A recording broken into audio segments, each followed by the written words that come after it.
Hello everyone. तो आज students हम करेंगे कुछ प्रॉब्लम्स जो सीबीएसई बोर्ड में आती हैं, और ये प्रॉब्लम्स हैं डाइपोल्स की when dipoles placed in a uniform electric field. Okay, तो हमने पिछली क्लासेस में दो रिजल्ट ड्राइव किए थे, एक तो टॉर्क जो लगता है डाइपोल के ऊपर और एक उसकी पोटेंशियल एनर्जी। तो थोड़ा सा उसको रिवाइज कर देते हैं, फिर हम प्रॉब्लम लेंगे। तो टॉर्क जो एक्सपीरियंस होता है, यानी अगर हम एक यूनिफॉर्म इलेक्ट्रिक फील्ड ले रहे हैं, सपोज इस तरह से है ना, ये इलेक्ट्रिक फील्ड की डायरेक्शन है और डाइपोल की डायरेक्शन कुछ ये हो गई है ना, ये आपका हो गया डाइपोल का डाइपोल मोमेंट और उसके बीच में एंगल है थीटा। ठीक है, तो ये सिचुएशन होती है। तो हम टॉर्क क्या लेते हैं इसके अंदर, टॉर्क क्या हो जाता है, टॉर्क हो जाता है आपका P क्रॉस E। ठीक है, ये होता है आपका P क्रॉस E, यानी इसकी हम अगर मैग्नीट्यूड लें तो ये हो जाता है PE साइन थीटा।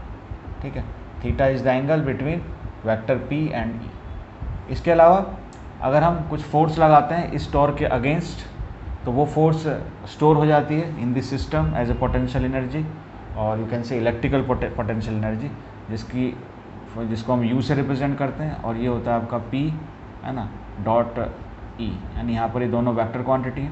और डॉट प्रोडक्ट या माइनस साइन भी होता है, ध्यान रखेंगे। यहाँ पर ये जो है पोटेंशियल एनर्जी, ये स्केलर क्वांटिटी है। ओके, तो डॉट प्रोडक्ट दो वेक्टर का स्केलर क्वांटिटी आता है, और इसका मैग्नीट्यूड की हम बात करें तो ये जाता है माइनस PE कॉस थीटा। ठीक है, तो ये दो बातें हमने पढ़ी हैं डाइपोल से related in a uniform electric field, और इसके ऊपर इन दोनों को कंबाइन कर प्रॉब्लम्स बनती हैं जो बोर्ड में पूछी जाती हैं। ठीक है, तो ये रिजल्ट्स हमें याद रखने, और साथ में एक चीज़ को और कंबाइन किया जाता है, इसके इक्विलिब्रियम की सिचुएशन, जहाँ पर ये इक्विलिब्रियम में होता है, और दो सिचुएशन हमें याद रखनी है जहाँ पर इक्विलिब्रियम होता है, एक स्टेबल और एक अनस्टेबल इक्विलिब्रियम। ठीक है, तो इन दोनों सिचुएशन को आप याद रखें कि स्टेबल इक्विलिब्रियम हम कब कहते हैं और अनस्टेबल इक्विलिब्रियम कब होता है। ठीक है, तो इसकी नॉलेज की हमें ज़रूरत है, मैं ऑलरेडी करा चुका हूँ, लेकिन थोड़ा सा हम इसको और डिस्कस कर लेंगे। तो ये है आपका इक्विलिब्रियम। ठीक है, तो जब आपको बताया जाए, प्रॉब्लम में लिखा हो स्टेबल इक्विलिब्रियम है या आपको लिखा हो अनस्टेबल इक्विलिब्रियम है, तो आपको क्लियर हो जाना चाहिए हम किस सिचुएशन की बात कर रहे हैं। दरअसल स्टेबल इक्विलिब्रियम का मतलब यह है कि जो थीटा की वैल्यू होती है वो 0 डिग्री होती है ना, यानी यहाँ पर ये जो सिचुएशन है उसमें क्या हो जाता है कि जो आपका इलेक्ट्रिक फील्ड है उसकी डायरेक्शन, और जो डाइपोल है आप किसी एंगल पे जो भी उसका एंगल है वो 0 डिग्री हो जाएगा, ये आपका P होगा, नहीं कि थीटा इज़ 0 डिग्री, तब हम उसको बोलते हैं स्टेबल इक्विलिब्रियम, और आपका डाइपोल इसी सिचुएशन में रहना भी चाहता है। ठीक है, तो ये होती है। इस केस में अगर आप पोटेंशियल एनर्जी भी निकालना चाहेंगे तो पोटेंशियल एनर्जी इसमें मिनिमम पोटेंशियल एनर्जी आती है। आप इसकी वैल्यू रखेंगे आप 0 डिग्री, तो ये 1 हो जाएगा और ये आएगा माइनस PE। तो यहाँ पर इस केस में स्टेबल इक्विलिब्रियम में पोटेंशियल एनर्जी जो होती है मिनिमम होती है। अगर वहाँ दूसरी तरफ हम बात करें अनस्टेबल इक्विलिब्रियम, अच्छा इक्विलिब्रियम है तो इसका मतलब ये तो है कि आपका टॉर्क इसमें 0 है। ठीक है, यहाँ पर भी टॉर्क जो होगा वो 0 होगा, टॉर्क यहाँ पर 0 होगा, यानी जो कपल होगा, जो फोर्सेज होंगी उसमें कोई भी जो लाइन ऑफ एक्शन है वो ना डिफरेंट नहीं होगा, सेम होगा, इसकी वजह से टॉर्क आपका 0 हो जाएगा। तो अनस्टेबल इक्विलिब्रियम बेसिकली तब होता है जब आपका थीटा जो होता है 180 डिग्री होता है, और ऐसा केस कब आता है जब आपका electric field which is uniform electric field और जो डाइपोल है वो अपोजिट डायरेक्शन में रखे होते हैं। ठीक है, तो आप देख रहे हो उसके बीच में जो एंगल बनेगा वो कितना होगा, 180 डिग्री। ठीक, तो ये टॉर्क तो 0 है, इसमें भी 0 इक्विलिब्रियम है। इस पोजीशन से अगर थोड़ा सा और डिस्प्लेस करते हो तो डाइपोल जो है it will aligning along the direction of electric field, है ना, अपने आप ही हो जाता है वो टॉर्क से। ठीक है, और जो पोटेंशियल एनर्जी होती है फॉर दिस केस, तो आप अगर की वैल्यू रखेंगे 180 डिग्री यहाँ पर, तो उसकी वैल्यू -1 आएगी, माइनस माइनस प्लस हो जाएगा, तो ये प्लस PE होता है ना, और ये प्लस होने की वजह से ये वैल्यू जो होती है पोटेंशियल एनर्जी की इस केस में मैक्सिमम होती है। तो ये डिफरेंस है इसके अंदर। एक तो थीटा जब आप स्टेबल इक्विलिब्रियम बोला जाए तो आपको याद आना चाहिए 0 डिग्री, यानी दोनों डायरेक्शन जो है इनकी पैरेलल होगी, यानी आपका dipole parallel to the electric field होगा। और जब अनस्टेबल इक्विलिब्रियम बोला जाए तो आपको थीटा याद आना चाहिए 180 डिग्री। ठीक है, यहाँ पर टॉर्क 0 होता है, थीटा 180 डिग्री होता है, और डाइपोल को आप बोलते हैं anti parallel to the electric field. ठीक है, डिफरेंस एक और ये है कि इसमें पोटेंशियल एनर्जी मिनिमम होती है और इसमें पोटेंशियल एनर्जी मैक्सिमम होती है। तो ये सारे सिचुएशन है। अब हमें बोर्ड की प्रॉब्लम लेंगे तो आपको बोर्ड की प्रॉब्लम आसानी से समझ में आने वाली है, तो इसको आप नोट कर लीजिए दोबारा, और हम अब एक एक करके कुछ प्रॉब्लम्स लेते हैं। तो देखिए पहले ही प्रॉब्लम नंबर 1 है, ये आपकी 2014 में ये प्रॉब्लम आई हुई है। ठीक है, बोर्ड में, प्रॉब्लम में है कि इलेक्ट्रिक डाइपोल है जिसकी लेंथ है 4 सेंटीमीटर। तो अगर हम डाइपोल कुछ इस तरह से लें, मान लीजिए एक हम इसको 2a से रिप्रेजेंट करते हैं, तो 2a से इसको रिप्रेजेंट करेंगे, ठीक है। तो आपको 2a दिया हुआ आपका 4 centimetre. Okay, when placed with it axis making an angle of 60 degree with the uniform electric field. Theta जो दिया हुआ वो आपको दिया हुआ 60 डिग्री, है ना। यूनिफॉर्म इलेक्ट्रिक फील्ड, एक्सपीरियंस है टॉर्क, तो उसके ऊपर एक टॉर्क लग रहा है which is 4√3 newton metre. Okay, and calculate the potential energy of the dipole. तो आपको पोटेंशियल एनर्जी निकालनी है। और चार्ज जो है, चार्ज की वैल्यू दी हुई है आपको Q is equal to +-8 nano coulomb, ठीक है। हमें यहाँ पर पोटेंशियल एनर्जी निकालनी है, ठीक। तो देखिए किस तरह से करेंगे क्वेश्चन। तो ये क्वेश्चन की सारी वैल्यूज़ मैंने दी है, सिचुएशन में समझा देता हूँ। यहाँ पर आपकी अगर यूनिफॉर्म इलेक्ट्रिक फील्ड है तो उसकी ये आपकी हो गई electric field, uniform electric field, और डाइपोल की डायरेक्शन ये हो गई, ठीक है। ये आपका हो गया P, डाइपोल मोमेंट, ठीक है। और ये बीच में जो एंगल है थीटा वो दिया हुआ आपको 60 डिग्री। अगर ये डाइपोल को हम रिप्रेजेंट कर रहे हैं इससे, तो इसकी जो लेंथ है वो 2a है, दैट इज़ 4 सेंटीमीटर, ठीक है। अब हमें निकालनी है पोटेंशियल एनर्जी। यहाँ पर टॉर्क भी दिया है, पोटेंशियल एनर्जी भी दी हुई है। अब हमें इसका क्या किस तरह से देखिए उसको निकालेंगे। अगर हमें टॉर्क दिया हुआ है ना, तो टॉर्क हमें मालूम है इसका फॉर्मूला क्या होता है, that is equal to PE sine theta, है ना, एंड दिस इज 4√3। और हमारे पास जो पोटेंशियल एनर्जी निकालनी है, पोटेंशियल एनर्जी, वो उसका फॉर्मूला क्या होता है, that is P minus PE cos theta, ये होता है। यहाँ पर हमारे पास थीटा दिया हुआ है, इलेक्ट्रिक फील्ड की वैल्यू जो है वो हमें नहीं दी, electric field is not given, ठीक है। इलेक्ट्रिक फील्ड अगर गिवन होगी तो हम चार्ज भी हमें दिया हुआ है और लेंथ भी दी हुई है, तो P निकाल सकते हैं, E की ज़रूरत पड़ेगी और हम फिर निकाल पाएंगे। अब हम यहाँ से E निकाल सकते हैं। देखिए E यहाँ से कितना आएगा, इस टॉर्क की हेल्प से ये आ जाएगा 4√3 और डिवाइड बाय आ जाएगा P साइन थीटा, ठीक है। ये आपका E आ गया। अब अगर हम इस E की वैल्यू को सब्स्टिट्यूट कर दें यहाँ पर, तो हम यहाँ पर पोटेंशियल एनर्जी निकाल पाएंगे।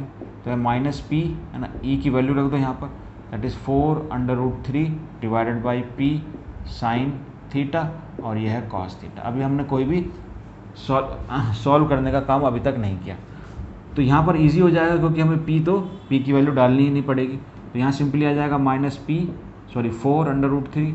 अच्छा, ये कितना हो जाएगा, cos theta upon sine theta, तो ये हो जाएगा आपके पास कॉट थीटा, ठीक है। थीटा की वैल्यू अब हम सब्स्टिट्यूट कर सकते हैं क्योंकि थीटा हमें दिया हुआ है 60 डिग्री, तो कॉट 60 डिग्री, कॉट 60 डिग्री की वैल्यू कितनी होती है, cot 60 degree is equal to 1/√3। तो और सिंपल हो गया, कैंसिल हो गया, तो ये आ गया -4, और इसकी जो यूनिट होती है वो क्या होती है, जूल, ठीक है। तो हमें कुछ भी स्मार्टली अगर हम करेंगे तो इस तरह से कर पाएंगे। अदरवाइज़ कुछ स्टूडेंट क्या करते हैं इसके अंदर कि पहले यहाँ से इलेक्ट्रिक सारी वैल्यूज़ डालेंगे, P की वैल्यू डालेंगे, थीटा डालेंगे, E को कैलकुलेट करेंगे, फिर इसको इसके अंदर सब्स्टिट्यूट करेंगे, फिर इसको कैलकुलेट करेंगे। तो कैलकुलेशन का पार्ट आपका बच जाएगा अगर आप विदाउट कैलकुलेशन E को आप निकाल लें टॉर्क में से और स्मार्टली उसको आप पुट कर दें पोटेंशियल एनर्जी में, ठीक है। तो अभी कैलकुलेशन हो जाएंगी, कैलकुलेशन से आप बच जाओगे, स्मार्टली आप जल्दी इसका आंसर निकाल सकते हो। तो that was your first problem. तो इसको नोट कर लें, हम सेकंड प्रॉब्लम करेंगे। तो यहाँ पर ये सेकंड क्वेश्चन है और ये आपका ऑल इंडिया 2014 में आया हुआ क्वेश्चन है, ऑल इंडिया 2014। क्वेश्चन को देखें ज़रा, दिस योर क्वेश्चन नंबर 2, है ना। इसमें आपके इलेक्ट्रिक डाइपोल है जिसका डाइपोल मोमेंट P है और वो यूनिफॉर्म इलेक्ट्रिक फील्ड E के अंदर प्लेस्ड है और it is parallel to the electric field, okay. तो यहाँ पे कुछ इस तरह से सिचुएशन है, ये आपकी इलेक्ट्रिक फील्ड हो गई, ओके, और जो आपका डाइपोल है वो भी इसी डायरेक्शन में पैरेलल है, ये आपका डाइपोल हो गया, ठीक है। P से हम रिप्रेजेंट कर रहे हैं, तो ये सिचुएशन है। अब आपको पूछता है यहाँ पर तो यहाँ पर अब एंगल आपका 0 डिग्री हो गया। अब आपका दो क्वेश्चन है, पहला है आपको वर्क डन निकालना है। फर्स्ट केस में वर्क डन कितना होगा, है ना। वर्क डन कब निकालना है आपको, जब ये डाइपोल मोमेंट्स जो है E के अपोजिट हो जाए, यानी अभी स्टार्टिंग में क्या है, स्टार्टिंग में तो ये पैरेलल है, और वर्क डन निकालेंगे जब इलेक्ट्रिक फील्ड के पैरेलल से एंटी पैरेलल हो जाए, ठीक है। यहाँ से यहाँ लाना है तो वर्क डन कितना होगा, पहला क्वेश्चन ये है।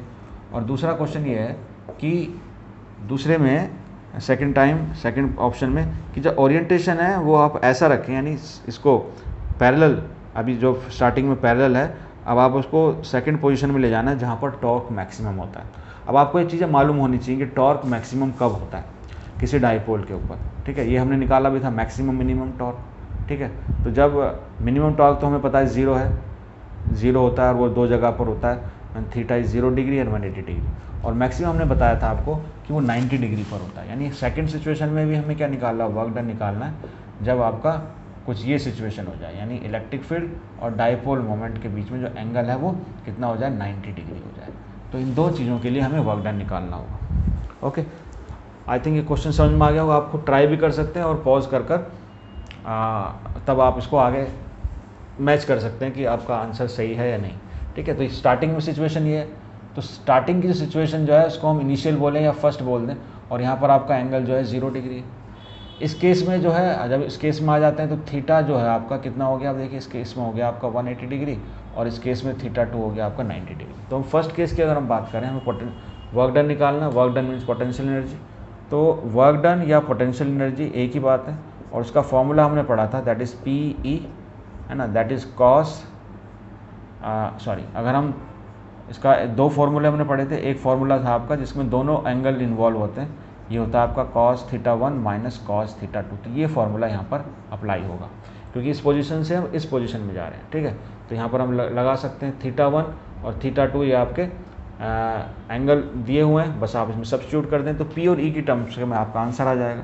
तो ये हो जाएगा आपका PE, तो कॉस 0 डिग्री और उसके बाद कॉस 180 डिग्री, ठीक है। तो ये आपका 1 हो जाएगा, ये -1, तो ये जाएगा 2 टाइम्स, तो this become 2 times of PE। तो फर्स्ट का तो आंसर है वर्क डन, वो इतना हो जाएगा, दैट इज़ जूल। इस तरीके से आप सेकंड निकाल पाओगे आसानी से। तो सेकंड निकालने के लिए क्या करना है आपको, ये तो आपका स्टार्टिंग तो पोजीशन वही है, यानी PE इसमें रख देंगे हम, यानी कॉस पहले तो 0 डिग्री है और ये कॉस आपका 90 डिग्री, तो ये वाला तो 0 हो जाएगा, दिस बिकम 0। तो यहाँ पर सेकंड पार्ट का आंसर हो जाएगा P/E। ओके, तो इस तरह से ये क्वेश्चन भी आपने देखा कर लिया। इसमें ज़्यादातर आपको पता होनी चाहिए जो वैल्यूज़ आपको पूछी गई है, यानी टॉर्क कब मैक्सिमम है कब मिनिमम है, ये चीज़ें आपको पता होंगी तो आप फॉर्मूले को सही तरीके से अप्लाई कर सकते हैं। तो प्लीज़ नोट इट डाउन। चलिए अब हम करते हैं क्वेश्चन 3 आज का, है ना, और ये क्वेश्चन आपका आया हुआ है 2011 में, ठीक है। तो क्वेश्चन पहले समझ लीजिए क्या है। इसमें कहता है कैलकुलेट द वर्क डन, ठीक है। तो पहले हम लिख लें यहाँ पर, हमें वर्क डन निकालना है, ठीक है। और in turning an electric dipole of dipole moment आपका दिया हुआ है, that is equal to 3 × 10⁻⁻8 coulomb metre. Okay, from its position of stable equilibrium to the position of unstable से स्टेबल इक्विलिब्रियम में जाने के लिए आपको, और इलेक्ट्रिक फील्ड की इंटेंसिटी आपको दी हुई है। तो इलेक्ट्रिक फील्ड की इंटेंसिटी या strength that is equal to 10⁻³ newton per coulomb, ठीक। हमें वर्क डन निकालना है, और कहाँ से कहाँ जाना है हमें, अनस्टेबल इक्विलिब्रियम से, ठीक है, हमें जाना है स्टेबल इक्विलिब्रियम में, ठीक। अब देखिए यहाँ पर एंगल नहीं बताकर इनडायरेक्टली चीज़ों को पूछा गया है कि वर्क डन निकालें और अनस्टेबल इक्विलिब्रियम से स्टेबल इक्विलिब्रियम में जाएंगे। तो ऑब्वियसली दो ओरिएंटेशन है, थीटा 1 थीटा 2 यहीं से हमें मिलेगा। और मैंने आपको वीडियो के स्टार्टिंग में बताया था, अनस्टेबल इक्विलिब्रियम जब होगा तो उसका क्या मतलब होगा, उसका मतलब होगा थीटा आपका कितना होगा, अनस्टेबल के केस में 180 डिग्री, ठीक है। तो ये यहाँ पर हमारी इनिशियल पोजीशन है, थीटा 1 होगी, और हमें जाना है उसके बाद कहाँ, थीटा 2 पर, जो है स्टेबल इक्विलिब्रियम। और स्टेबल इक्विलिब्रियम भी आपको जानते हैं अच्छी तरह से 0 डिग्री पर होता है, ठीक है। यानी थीटा 1 से थीटा 2 जाएंगे और आपको वर्क डन निकालना होगा, ठीक है। P आपको दिया हुआ है, E दिया हुआ है, तो बहुत आसान हो गया। सिर्फ आपको ये समझना है स्टेबल और अनस्टेबल इक्विलिब्रियम क्या होते हैं। तो वर्क डन, है ना, is equal to PE cos theta 1 minus cos theta 2 bracket, ठीक है। तो आप वैल्यू डाल दीजिए यहाँ पर, P कितना 3 × 10⁻⁻8, इलेक्ट्रिक फील्ड कितना आपका 10⁻³ और ये हो जाएगा कॉस थीटा 1 यानी 180 degree minus cos 0 degree. Okay, तो ये हो जाएगा 3 × 10⁻⁻5, ये वैल्यू हो जाएगी -1 और ये हो जाएगी 1, तो -2 हो जाएगा, ये -2। तो यहाँ पर आपका आंसर आ जाएगा 6 × 10⁻⁻5 और इसकी यूनिट क्या होगी, joule. This is your work done. Okay, please note it down.